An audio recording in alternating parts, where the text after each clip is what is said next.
Imagine this. You're in your 30s, working, happily married, couple of great kids. Life seems good. Then you discover you're suffering from an incurable disease, one that could leave you in a wheelchair and even be terminal. You can start taking drugs to stave off the effects, or you can head to Russia for a radical procedure. That's the dilemma which was facing Gold Coast nurse Kristy Cruise, who at 35 was told she had multiple sclerosis. Australian doctors refused to give Kristy the breakthrough treatment that could halt her decline. But Kristy had other ideas. 2, 3, say yeah. It's 1 week before D-Day. Kristy Cruise is heading to Russia in a desperate bid to halt her multiple sclerosis. Great one. It's a radical treatment, and she's going to lose all her hair in a heavy-duty dose of chemotherapy. Oh my God. So rather than wait for it to happen in Moscow, she's decided to have it all cut off here at home on the Gold Coast. Why are you doing that? For my kids. The shave today is to get them used to it, to involve them in the process.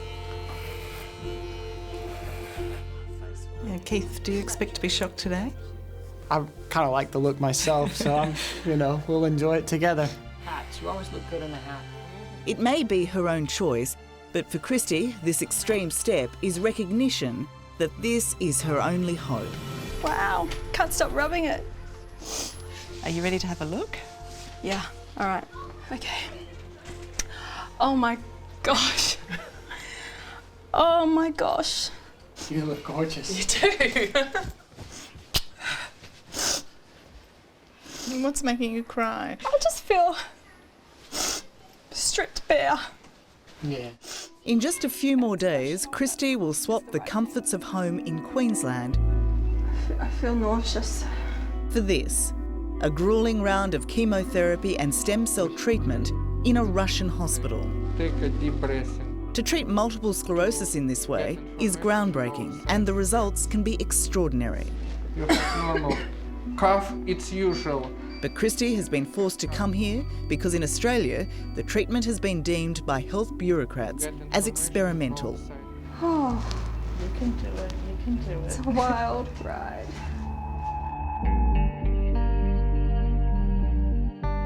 Only a couple of years ago, Kristy seemed to have it all. She was a fit and healthy 35-year-old, an emergency department nurse. It was all about to change. I was noticing a flash of heat across my back and I was getting really fatigued. So I had a couple of appointments with the neurologist and he said, yeah, this is confirmed, you've got MS. Keith, when you heard what the diagnosis was and the prognosis, do you remember that moment in time? There was just that shock sickness that she's got MS. Kristy's got MS, and I don't know what to do. Come up, we've got to get your shoes. Come on, love. Shouldn't have done that. I have weak left leg and left arm. Okay. I am numb on the left side of my face. Just totally numb. I have the sensation of bugs crawling over my head and my shoulders all the time. There are days when I will get up and get my kids to school and come back to bed and fall asleep immediately and be in the deep coma-like sleep. Multiple sclerosis is a disease that attacks the central nervous system when the protective sheath around the nerve fibres in the brain and spinal cord becomes damaged. Lesions form on the nerve pathways which distort the messages that tell our bodies how to walk, talk, even breathe. Oh, honey. Come on. There is no cure. For many, it will lead to a life in a wheelchair, and for some, it will be terminal. All right, here we go. Brum. But for Kristy, with her boys Bodie and Shannon still so little, the most frightening part of MS is the prospect of mental decline. Have a good day. I think I could handle anything physical. Put me in a wheelchair. But cognitive decline and memory? My kids are young. 3-year-old. I can't have cognitive decline at this time in my life. That's what's made me want to fight so hard. The alternative, accepting it, is not an option for me. It's not an option. How successful is it? In most cases, it stops the disease in its tracks. There's no further relapses, no progression of disease. Dr Colin Andrews, based in Canberra, is one of the few neurologists in Australia willing to carry out the stem cell treatment that could change Kristy's life. But he isn't allowed to. How dangerous is this treatment? In the early days, it had a mortality rate of 9%. This is over a decade ago, but now it's down to less than 1%. And given that some people will die from their disease and be severely disabled and maybe in a nursing home, the patients are much freer about taking the risk than the doctors are. Okay. We're gonna go. You want to try and go for a walk? Yep, let's go. But many neurologists here disagree with Dr Andrews and refuse to provide the treatment except as a last resort. Jesus. Even though elsewhere it's accepted as halting MS and in very rare cases appears to reverse it. You don't feel nauseous? Yes, I do. In Australia, I was told you can't be in a wheelchair. If you get to a wheelchair, you can't have this treatment. You're too disabled. No, I really do need the chair. No, I really do. Can you go? You want me to? But you need to spend the next 2 years or 3 years trialling drugs and hope in that time you don't get sick enough to get in a wheelchair. Because if you do, you're out of luck. It was like playing Russian roulette. Do you feel that by going to Russia you're playing Russian roulette? No, I have made a very careful decision. I don't think it's Russian roulette at all. Hey kid, did you know that dragons love tacos? They love beef tacos and chicken tacos. So tonight, Kristy is heading to Russia. I love you, Bodhi. Thank you. Facing the toughest challenges of her life, saying goodbye to her 2 young sons for the next 6 weeks. Okay, darling. Mummy needs a big cuddle. Mummy's going to Russia, isn't she? You're a good boy. You're right. Let it out. He's so cheerful and I'm so devastated. That's a sign that you're just supposed to be cheerful. And then it's time to go. What's wrong? A long and expensive journey into the unknown, and all on her own. What's your passport number? Read that out to me. It will cost close to $100,000. Jeez, you look like you got Parkinson's. But watching Kristy shake uncontrollably, perhaps not a moment too Where soon. you going, right? Just go do it one day at a time. You put one foot in front of the other. You do whatever Dr. Fedorenko has on the day for you, and then do the next day. Give me a big hug. Okay, last one. The fear's gone. I don't worry about anything. She's gonna go have treatment and come home. It's not a cure for MS, but it stops it in its tracks. What else can I ask for? I get my wife back. That's a pretty good feeling.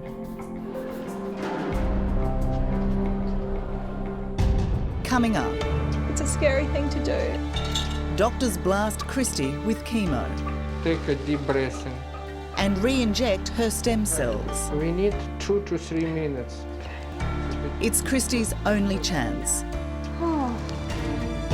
That's next on 60 Minutes.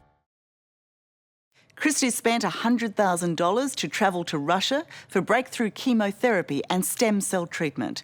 It's a lot of money and it's a long way to go, but there's a lot riding on it, both for Kristy and her young family. Mummy needs a big cuddle. Tonight, Kristy leaves her children. Hardest thing I've ever had to do. Harder than my MS diagnosis. And her husband Keith for the unknown. Give me a big hug. Okay, last one.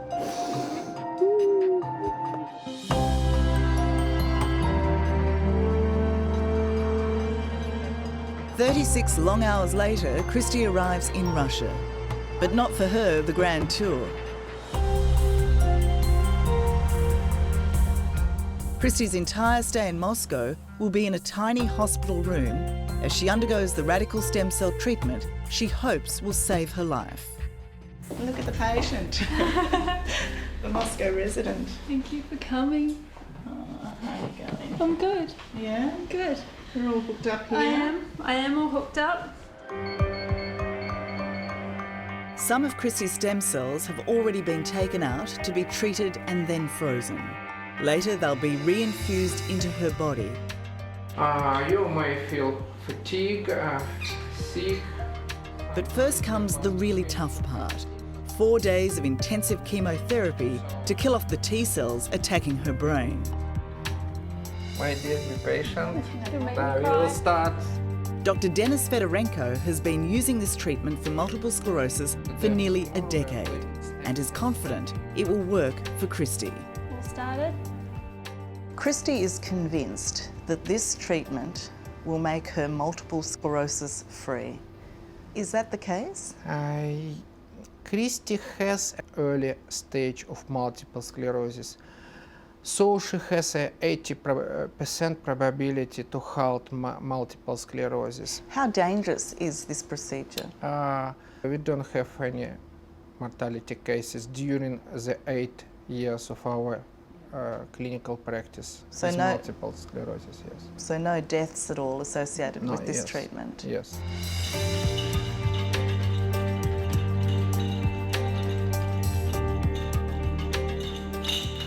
Kristy, hello. Good morning. We are starting the last day of chemotherapy.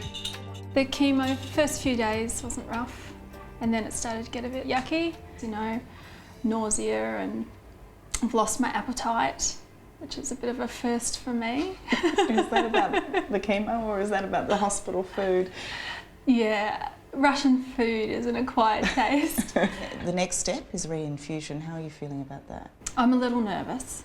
It places a great pressure on your body, suddenly reintroducing a flood of cryopreserved stem cells back in. What has been the most significant improvement that you've seen in patients that you've treated?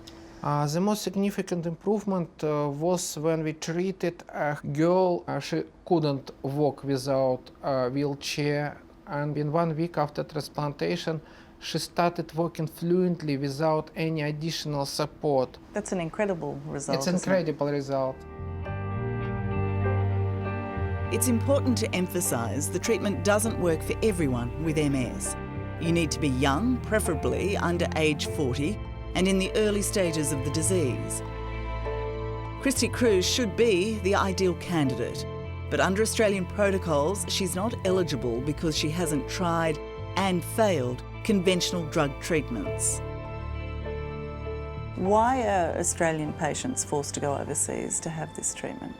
Because it's not available in Australia to the extent that it should be. So there's a financial, an emotional and a risk toll. So it should be done here in Australia, in my view. Dr. Colin Andrews has successfully treated at least half a dozen MS patients in Canberra this way. But now Canberra Hospital, with no explanation, is refusing to allow him to continue. And the way the hospital treated his last patient is nothing short of scandalous. I had a particularly aggressive form of multiple sclerosis, and I knew that this was my last option. For 2 years, MS sufferer Lauren Kish begged Canberra Hospital to allow her to have the treatment. They finally agreed and her stem cells were collected and chemotherapy started. Then one of the hospital doctors delivered a bombshell. That was when he said to us, "I'm sorry, but we're not taking you any further. It's the end of the line." And I said, "But you've got my stem cells. What am I supposed to do now?" And he said, "We'll find another hospital to put them back in." We were like, "What? How could this be happening?" What were you told about why they were stopping the treatment midway through? We weren't given any particular reason except that the ethics committee had said no. I had a really good conversation with him on the phone the other day. Luckily for Lauren, St Vincent's Hospital in Sydney agreed to re-infuse the stem cells Canberra Hospital had taken out. How would you describe the behaviour of an ethics committee that would pull treatment halfway through as they did to Lauren? Well, I've never seen something like that before. It's absolutely terrible. Is there any justification for it? No, this is established treatment, so I just can't understand the thinking behind it. I can't imagine a doctor doing that. Lauren's stem cell treatment has stopped the progress of the disease, although sadly her MS had already advanced during the years she was forced to wait. With so many doctors and hospitals refusing to provide the treatment, the only glimmer of hope for patients like Kristy Cruise is to head overseas, with all the costs and risks that involves. Kristy, I would like to show you your stem cell. Kristy Cruise stem cells. That's awesome. So we have to start. In Moscow, Kristy's big day has arrived. Now that the chemo has done its work against the bad T cells, her own healthy stem cells will be re-infused into her body. How are you feeling today? Because it's D-Day, isn't it? It's a scary thing to do, and it's even scarier when you're in a foreign country. All by yourself. Yeah, but you know, this is what I'm here for, and it's what I want. And even Dr. Denis Fedorenko is anxious. Denis, do you get nervous at this point? I try to be calm, but I am thinking about patient's health all time. So yes, of course, I'm a bit worried. So.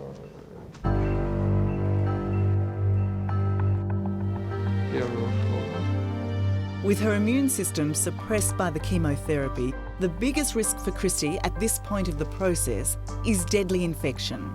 I'm starting to feel a bit short of breath.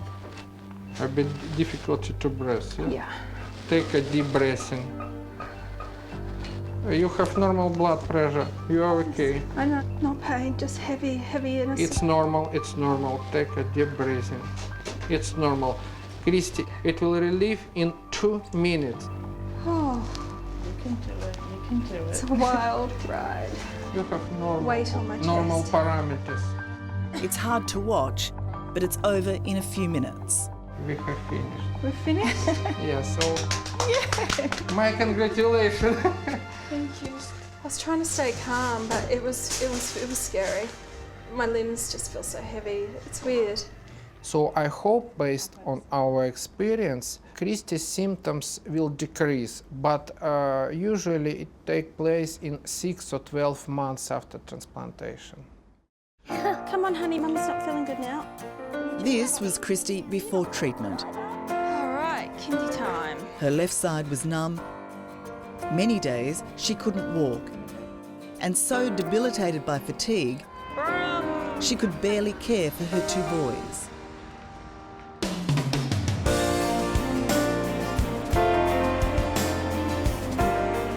And this is Kristy 6 months after treatment.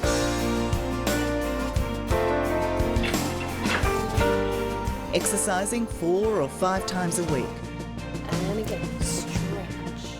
Her greatest pleasure is just feeling normal. In, reach out that left side a little bit more. Do you feel like you have multiple sclerosis? No, I really don't. All the things that used to remind me every day that I have MS, they're gone. I have no mobility devices anymore, and it really is like night and day.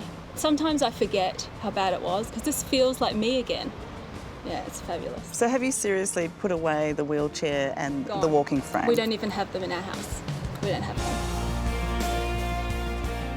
But for MS patients like Kristy and Lauren and their families, the greatest reward will be if more Australian doctors just look at the evidence and get the message. Medically, what proof have you got that the MS has been halted in some way? My neurologist rang me and said that I've got less lesions now, and the ones that are there are smaller, and that's a miracle because they never said that they would take away lesions. The fact that this is not available to other people with MS in Australia. I feel really sad because it did cost me a lot of money and I did have to go far away, but I was really lucky because I had the resources and the knowledge, and I could get there just out of sheer will. And it just seems like madness that we can't do this in Australia. It breaks my heart. It breaks my heart.